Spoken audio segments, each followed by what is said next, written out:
Olá amigos do canal Tudo Acessível, sou Ricardo Vosso, sejam todos muito bem-vindos ao Conversas Acessíveis, o seu programa de domingo, aqui no canal Tudo Acessível. E hoje, com mais um convidado, como será a prática a partir de agora, sempre aos domingos. Hoje tenho o professor Leonardo Cunha Silva aqui comigo para conversarmos um pouco sobre a acessibilidade aqui em Portugal, ok? Então, venham comigo.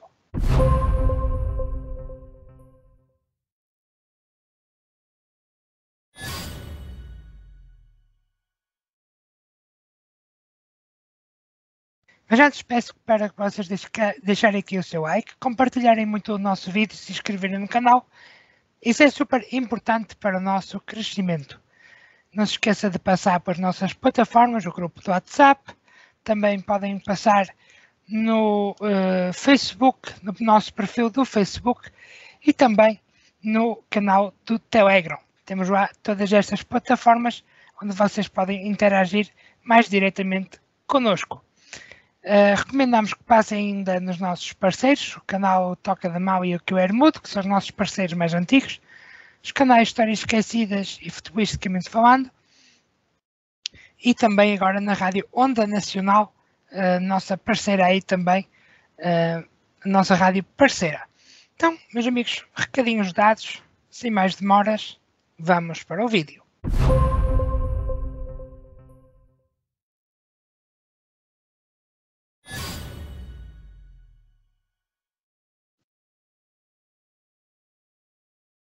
Bem, meus amigos, estamos então aqui com o professor Leonardo Silva. Professor, boa noite.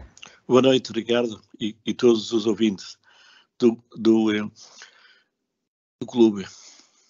Antes de mais, agradecer aqui a sua presença e ter aceito este convite.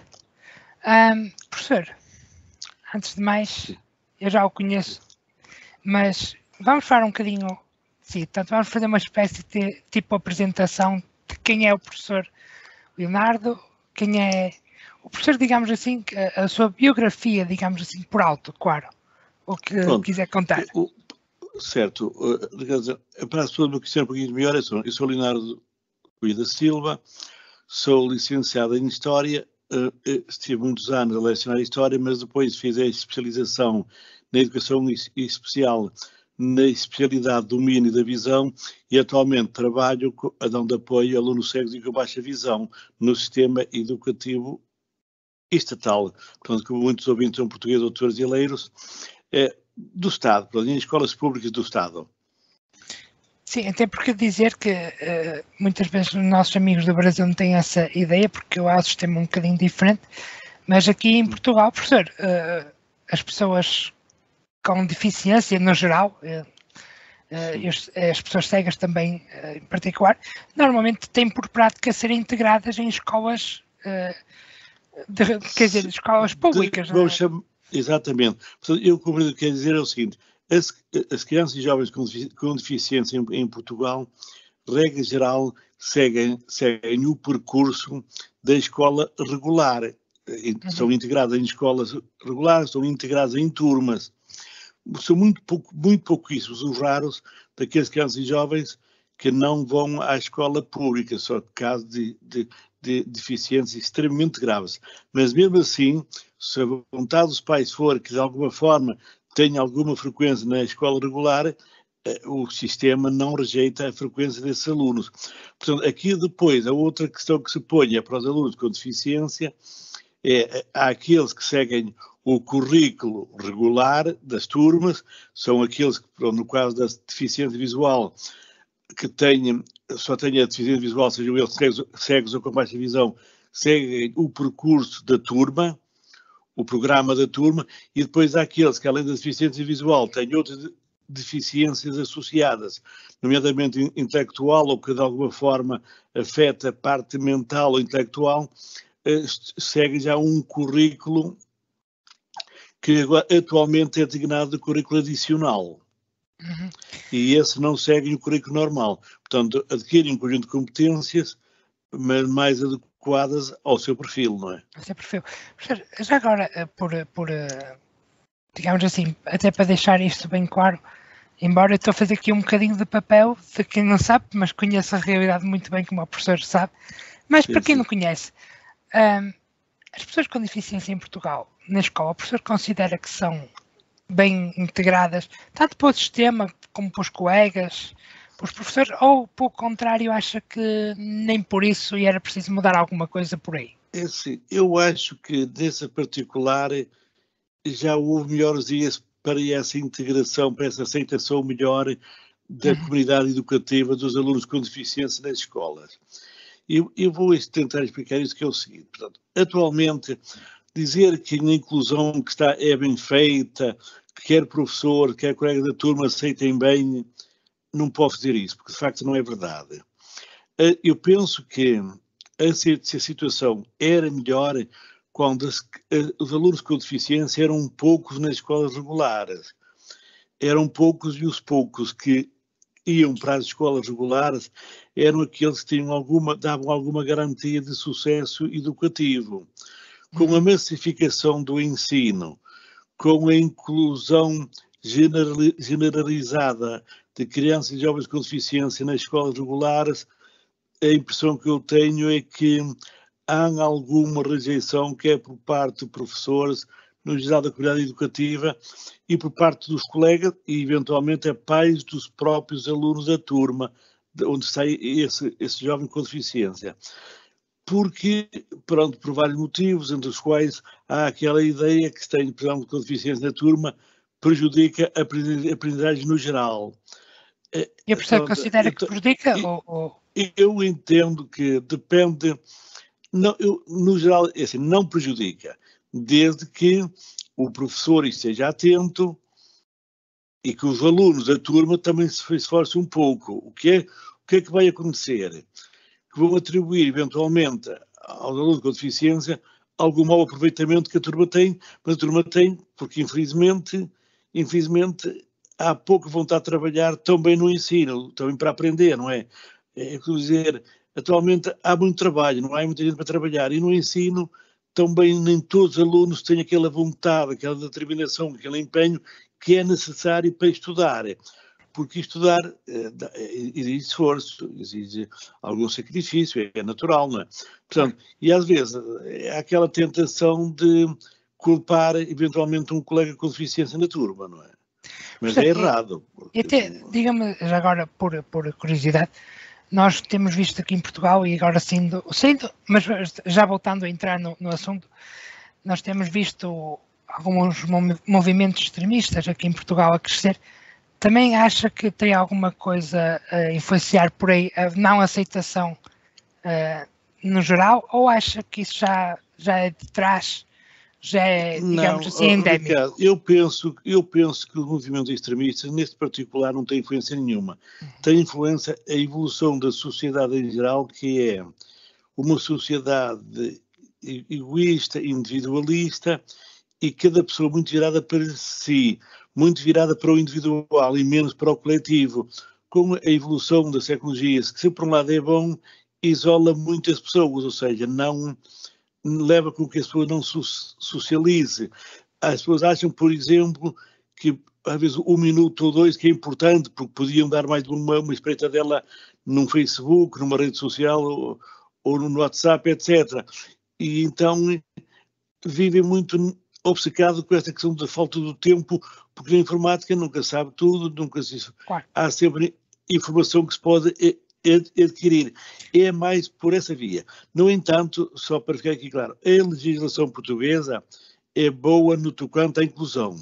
Só que não basta estar na lei, é importante que as mentalidades mudem. E aqui, pronto, ainda é preciso um caminho, ainda há aqui um caminho a percorrer, que a mentalidade mude no geral, para que as pessoas vejam na pessoa com deficiência, em primeiro lugar, uma pessoa, e a deficiência depois, e não primeiro a deficiência e depois a pessoa. Ou seja, quando a sociedade olhar para a pessoa com deficiência, em primeiro lugar é uma pessoa, é o Pedro, é o António, é o Ricardo, é a Manuela, é a Maria, etc.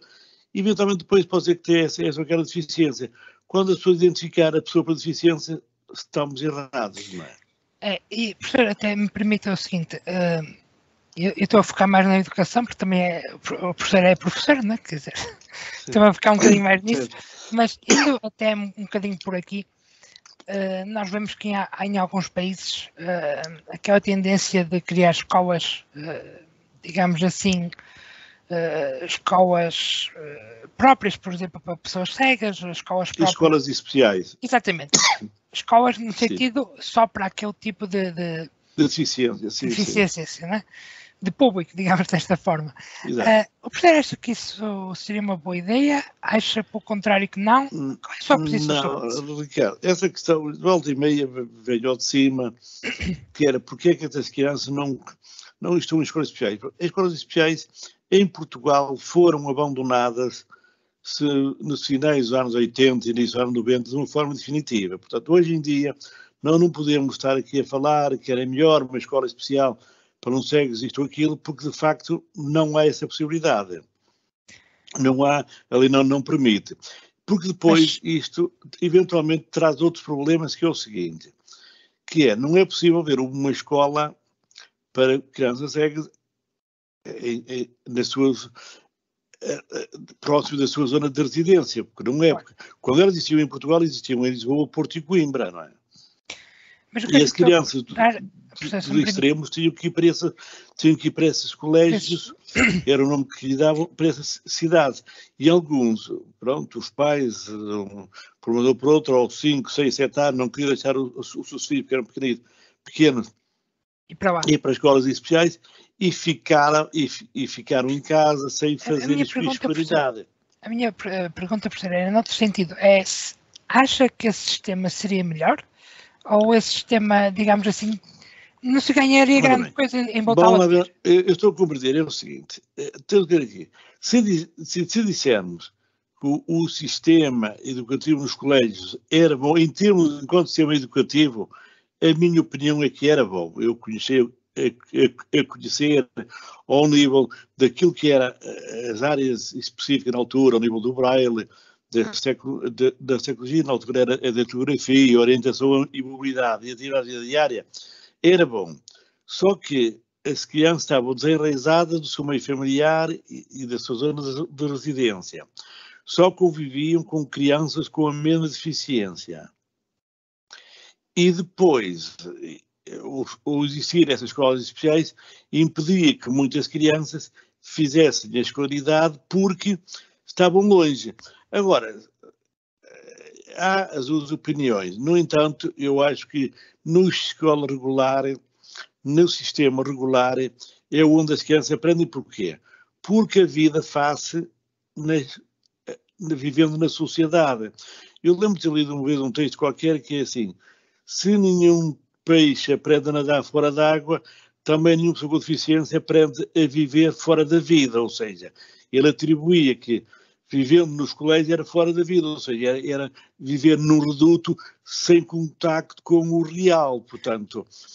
Então, digamos assim de outra forma, professor, se me permite. Digamos disto de outra forma. Se o professor eventualmente tivesse um filho com uma deficiência, tivesse duas opções. O professor colocaria preferencialmente numa escola pública, digamos assim como o sistema que temos hoje, sim, ou colocaria mais depressa num ambiente como havia nessas tais escolas mais sectoriais? Eu não tenho dúvidas que põe numa escola pública. Porquê?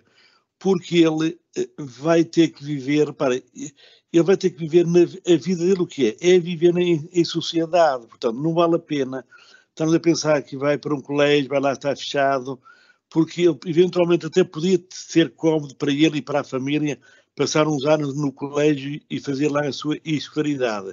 Só que depois ia ter o choque quando viesse para a vida real, ou seja, essa questão é uma questão que eu conheci essa realidade. Por exemplo, eu lembro perfeitamente de jovens que fizeram aos 5, 6, 7 anos, foram para essas escolas especiais e que depois, ao regressar às suas origens, entraram em choque com a família, com a comunidade local. Porquê?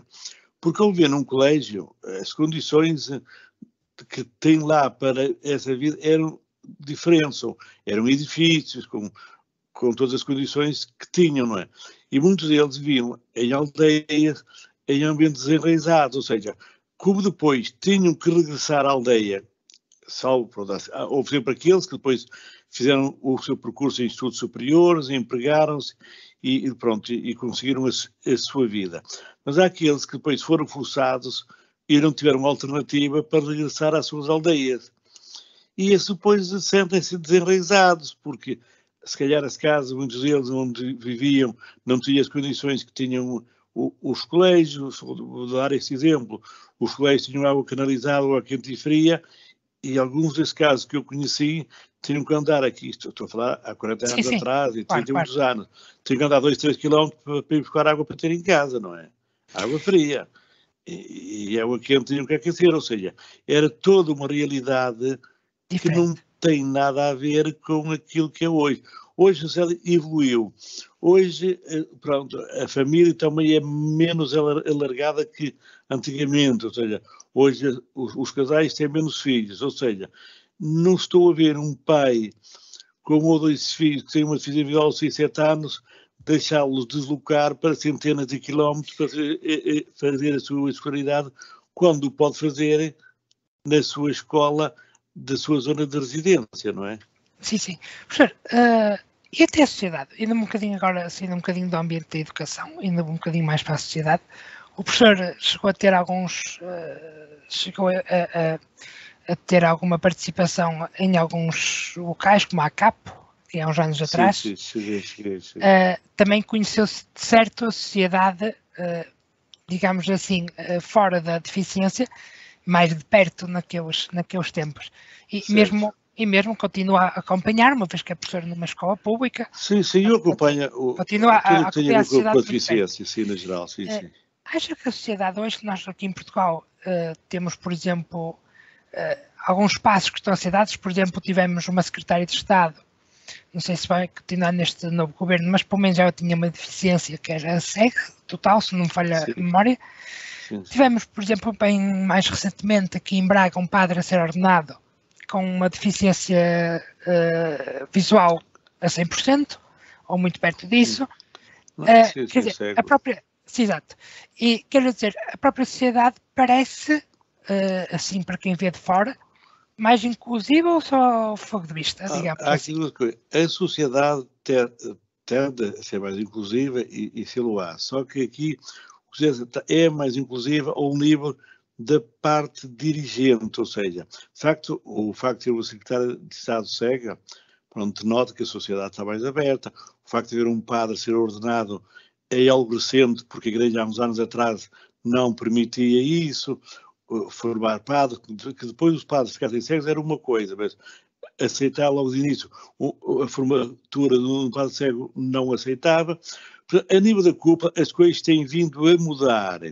No contexto geral da sociedade, é que, pronto, aquelas pessoas que são noutro nível tendem a ser mais egoístas, menos solidárias, mas fruto dos tempos, por exemplo. Então, este exemplo, aqui há uns 30 anos, 20 e tal anos atrás, 40, qualquer pessoa, o cego ia na rua, encontrava frequentemente pessoas para dar uma ajuda, para localizar uma rua ou um estabelecimento, isto ou aquilo. Hoje já não é tão fácil, porque também andam menos pessoas a pé, não é? Hoje o circuito das pessoas é diferente. E depois as pessoas que andam a pé também andam numa luta contra o tempo e depois parece que não querem perder um minuto, às vezes prestaram alguma atenção. A nível das culpas, as coisas têm de mudar. Porquê? Porque pela legislação ninguém pode ser impedido, pelo facto de ter uma deficiência, a concorrer a um lugar, desde que tenha as condições, a fazer os seus estudos, etc. Não é? Porque, claro, nenhuma escola pública pode negar a matrícula de uma pessoa com uma deficiência, seja ela qual for, não é? Uhum. E coisa que há uns anos atrás acontecia, não é? Chegou a acontecer há muitos anos atrás. Sim, mas, sim, até falando um bocadinho mais abertamente sobre isso, porque eu peguei nesses 2 casos, mas podia pegar noutros casos que eu conheço e que o professor também conhece, mas eu peguei nestes 2 exemplos porque são casos mais visíveis, que as pessoas mais facilmente identificam. Por exemplo, olha, Ricardo, lembro-me agora, por exemplo, houve um deputado, Jorge Falcato, que é a pessoa com deficiência motora, que foi deputado na sim. legislatura anterior, e nessa Bloco de esquerda, não legislatura, é? assim, também entrou uma deputada tetraplégica, que era a Diana Santos, por Bloco de Esquerda. Não entrou logo numa eleição direta nesta legislatura, mas foi substituir outro deputado, que foi eleito por E a minha Setúbal, pergunta... Diana Santos. Pronto. A minha Significa que há alguma pergunta... abertura, de alguma forma, não é? Sim. A minha pergunta é neste sentido, professor. Nós vemos que, por exemplo, há países, estou a falar em termos aqui europeus, por exemplo, a Espanha, que parece, pelo menos à primeira vista, ter políticas de inclusão ligeiramente melhores. O Brasil, por exemplo, ainda tem uma inclusão um bocadinho... Ricardo. A Espanha é discutível ter uma política de inclusão melhor. Porquê? Porque a Espanha tem uma coisa que Portugal não tem a ONCE. E a ONCE, tudo o que é... Pronto, tudo passa pela ONCE, ou seja... Eu vou dar um exemplo. É fácil um cego em Espanha arranjar emprego, na ONCE, é isso que ele na está, venda do cupom, da venda do cupom, mas se calhar ser integrados em serviços públicos, em escolas, já é diferente, já não... A impressão que eu tenho é que não é tão positiva assim, não é? Tão positiva assim.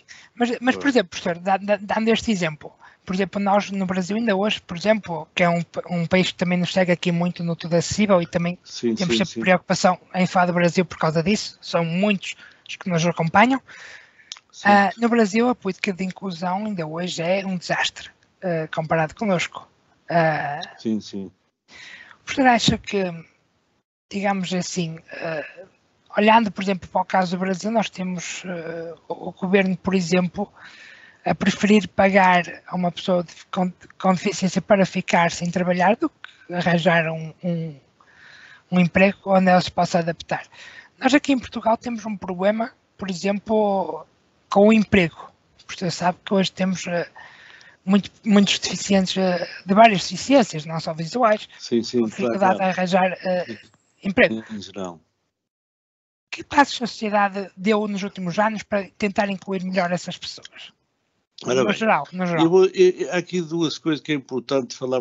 Há países ricos na Europa que a política de inclusão deles é que é dando um subsídio que bom, as pessoas, pronto, têm o subsídio que permite um nível de vida razoável, já não vão procurar emprego. Há países que dão um subsídio semelhante ao salário mínimo e, claro, a pessoa às vezes para ganhar um salário mínimo tem que deslocar-se, tem despesa, etc. Acomodam-se e pronto, e não procuram tanto o trabalho. Em Portugal, de facto, o subsídio que existe é pouco, portanto, as pessoas que quiserem ter um nível de vida razoável têm que se empenhar a arranjar um emprego. Até muito, desculpe só interromper um bocadinho, até falando nisso, muita gente, por exemplo, na altura da PSI, eu cheguei a ouvir muita gente a falar que em Portugal, com a criação da PSI, que o caminho seria, se o professor acha razoável, não, porque a PSI ou não dá... Não. A PSI tem uma coisa. A PSI, há duas coisas aqui. A PSI é atribuída também a quem tem mais de 80%, acumulando com o vencimento. Portanto, a PSI é acumulada com vencimento a partir dos 80%. E dos 60% aos 79% de incapacidade pronto, tem a ver com o rendimento. Mas quem tiver um grau de incapacidade igual ou superior a 80% e que tem um emprego pode acumular perfeitamente a PSI.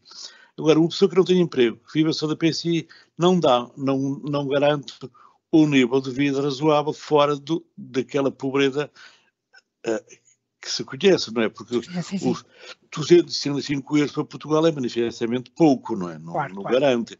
Enquanto isso, reparem, quando que a PSI, para quem já tem um emprego, tem um salário, já é uma boa ajuda, não é? Então, sim. Pronto, mas até o professor está a falar de outros países que eventualmente dão alguns subsídios. Que tem o da Alemanha, da Inglaterra. E você acha que isso é uma boa ideia ou nem por isso? O que é que considera, na sua opinião, no geral? Será boa ideia para aquelas pessoas que, por um ou por outro, não querem, se acomodam, não querem trabalhar. Mas para aqueles que querem fazer um esforço para contribuir para a sociedade com a sua produção, quer sentir-se pertence da sociedade, incluir na sociedade, vão sempre lutar por um emprego.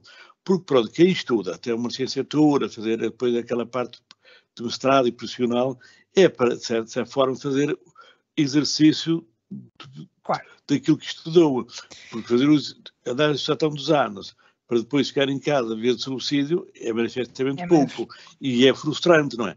Agora, o que eu acho é que as pessoas deficientes em Portugal têm que se esforçar no sentido de procurar o máximo possível de habilitações e de formações. Porquê? Porque não quer nós queremos, quer não, a sociedade tem uma expectativa alta das pessoas com deficiência, ao nível da produção, ao nível do trabalho, e, portanto, se nós sabemos que às vezes as pessoas têm a sua deficiência, naturalmente têm as suas dificuldades, têm que aqui ter um esforço acrescido para se realizar profissionalmente, não é? E é relativamente fácil, ou não por isso? Desculpe, é relativamente fácil a pessoa, digamos aqui em Portugal, conseguir arranjar emprego? Não é porque depois estás a escrever, enquanto que para uma pessoa que vê, às vezes está arranjando um emprego a 10 km de casa não é muito, mas para uma pessoa segue se deslocar em transportes públicos, às vezes é um tempo enorme a nível de transporte público, não é? Portanto, tem aí que arranjar um emprego razoavelmente, um emprego bonzinho, perto de casa, com uma deslocação que não representa um esforço por aí além, não é fácil, não é? Mas que mecanismos a sociedade portuguesa hoje tem, digamos assim, para tentar ajudar as pessoas com deficiência bem, nós temos uma vida mais ou menos, digamos assim. Lei das cotas, não é? Uhum. Que é a lei das cotas para a função pública e para o privado. Mas o que é que acontece? Acontece que há sempre forma de dar a volta à questão, não é? Eu costumo dizer, se uma entidade pública quiser empregar uma pessoa com deficiência, emprega e recorre da lei. Mas também é capaz, se a pessoa, os dirigentes que estão a tratar desse concurso não tiverem uma certa sensibilidade, também são capazes de encontrar na lei a mesma resposta para a não aceitação, não é? Portanto, aqui é um pau dois gumes. E eu costumo dizer, uma pessoa com deficiência para emprego, em primeiro lugar, tem que lhe aparecer para a sua frente alguém com alguma vontade de o ajudar, porque senão as dificuldades são imensas. Até estamos já quase a terminar aqui o nosso tempo, mas eu não queria deixar, digamos assim, de lhe fazer esta pergunta. O professor mais ou menos conhece o espectro de alto a baixo da deficiência no geral. Sim. O que é que o professor, digamos assim, o que é que acha que falta em Portugal para a pessoa cega ou com baixa visão ou com outro tipo de deficiência ser mais integrada? O que é que falta nisso? E o que é que já agora, antes de me responder, o que é que falta já agora até para as políticas de emprego, como o professor disse agora e muito bem, muitas vezes elas existem mas são ineficazes. O que é preciso, o que é que seria preciso para elas serem verdadeiramente eficazes e cumprirem o papel que elas são destinadas? Estou a compreender a tua questão. Para que a pessoa com deficiência, efetivamente, no período que é na escolaridade obrigatória, tenha um bom aproveitamento, faça aprendizagens efetivas, deveria haver um apoio mais individualizado, ou seja, quer dentro ou fora da sala de aula, porque, por vezes, não é fácil o aluno com deficiência ir para a sala de aula, estar lá sozinho, tirar os seus apontamentos, apanhar a matéria, etc.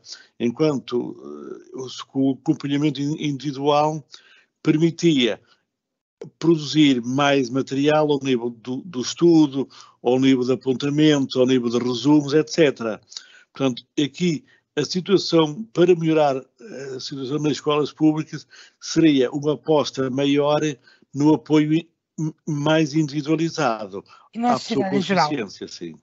Na sociedade em geral? No geral, sim. Não, era um apoio mais individualizado. Sim. Porque haver uma turma que está 3 ou 4 alunos com deficiência não é fácil. Claro, não é fácil. Mas eu estou a falar no sentido sim, eu estou a falar no sentido da sociedade fora escolar, portanto, na sociedade, digamos assim, universal, na sociedade hoje em dia. O que é que o professor acha que eventualmente faltaria ser feito em Portugal para as pessoas com deficiência serem mais integradas? Eu penso que às vezes, ainda no poder da comunicação social, eventualmente a própria comunicação social, a ter uma forma de abordar a questão da deficiência de outra forma, porque num dia não pode falar de um deficiente como herói e no outro dia falar de um deficiente como pessoa incapaz, cheia de dificuldades, como algo que a deficiência foi o mundo que se abateu sobre ele, ou seja, haver aqui uma harmonia de abordagem da questão da deficiência ao nível da comunicação social, por exemplo, da própria Igreja, que acaba por moldar a sociedade, ou seja... E, portanto, considera que a Igreja tem feito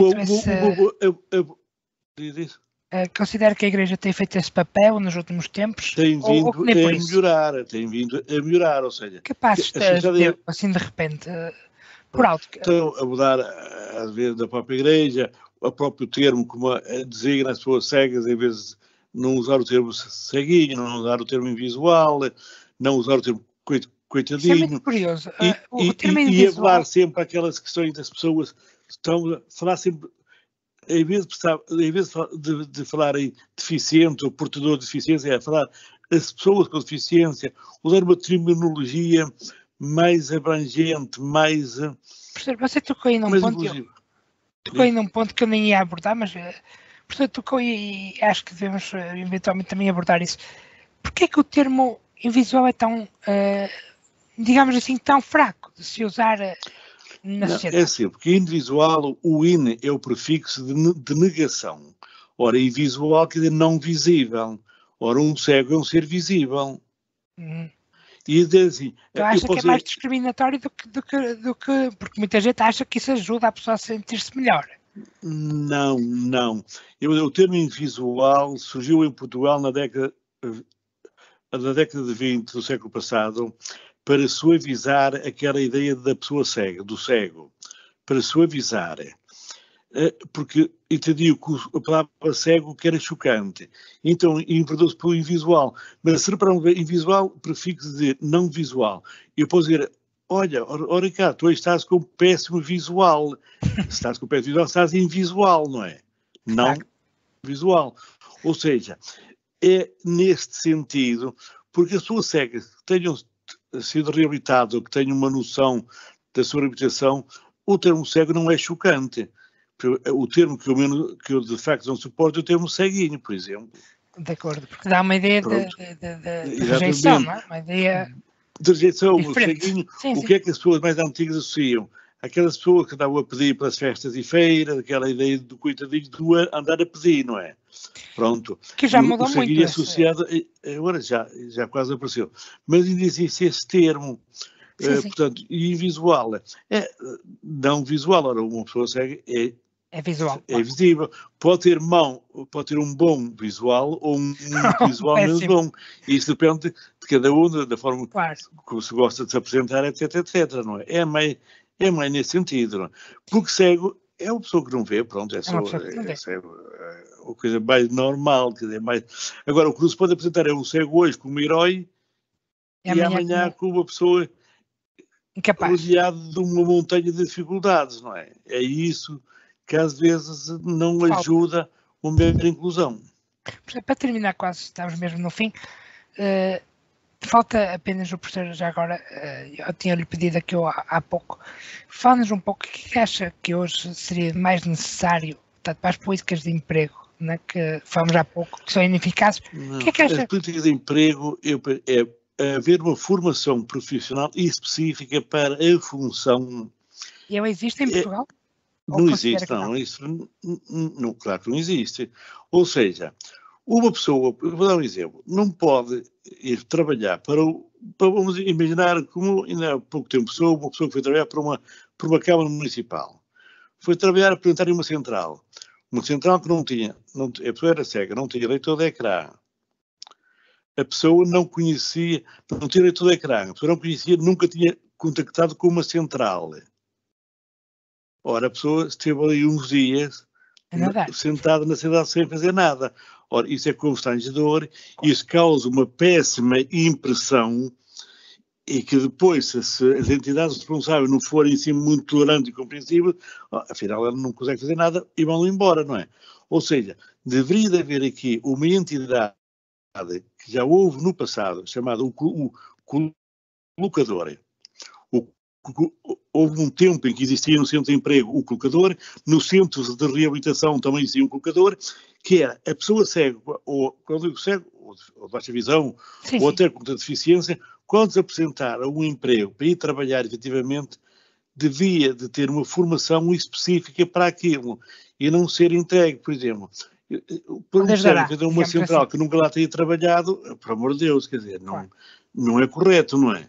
Sim, sim. E depois causa a gente sabe como é que na questão da deficiência, a impressão pode ser positiva e abre-se portas a outras pessoas. Se for negativa, pode fechar para aquele e para fechar para muitos outros para o futuro. Nem nenhuma, exato. Exatamente, portanto, aqui em Portugal o que se peca é a formação que é feita não é orientada para as novas profissões, não é?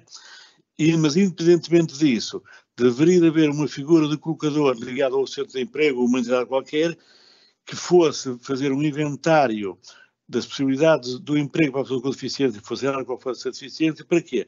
Para ir para um emprego adequado à sua deficiência, porque é evidente que um cego, uma pessoa com deficiência, não pode fazer tudo. Há trabalho que pode fazer, mas há muitos que pode fazer, mas mesmo muitos.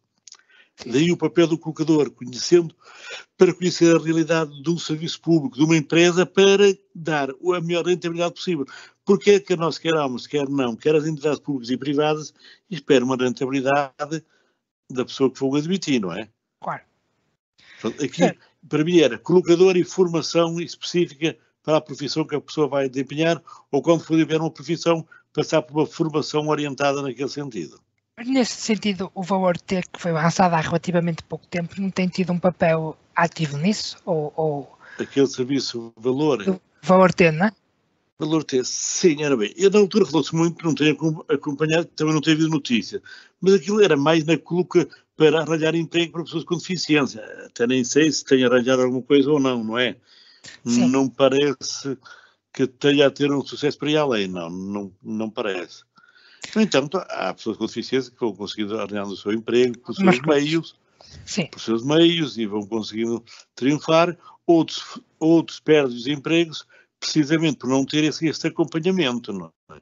Porque nós temos que olhar que o perfil da pessoa com deficiência também é muito diversificado, aquilo para um poderá ser simples, poderá não ser para o outro, ou vice-versa, não? Ou seja, daí que essa atenção de um colocador era muito importante para que não se perdesse empregos para pessoas com deficiência, não é? Claro.